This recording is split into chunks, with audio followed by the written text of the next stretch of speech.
20 years after it opened, the George A. Purefoy Municipal Center has been renovated and refreshed. The City Hall renovation project is complete. All spaces are occupied and serving the public.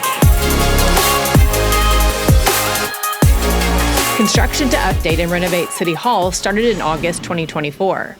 The purpose of this project was to account for build-out needs of city staff in City Hall. The project happened in phases, allowing staff to continue to work in the building and serve visitors. The final phase included renovation of the city manager's office and then completion of the ground floor lobby area. That included adding a vestibule and then refinishing the flooring and upgrading the signage. The offices visited the most at City Hall, the Collin County Tax Office, Utility Billing, and the Post Office are now all located on the first floor.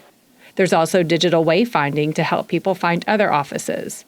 And new lighting enhances the atrium. One of the most prominent changes that you'll see is that City Hall has much better lighting now. The council chamber was also updated with new wall coverings, carpet, and seat upholstery. The entire renovation of City Hall cost around $24 million and was largely funded through 2015 voter-approved bonds. This project provides a better environment for the employees, ensuring that they have the facilities and resources that they need to provide the highest quality services to residents.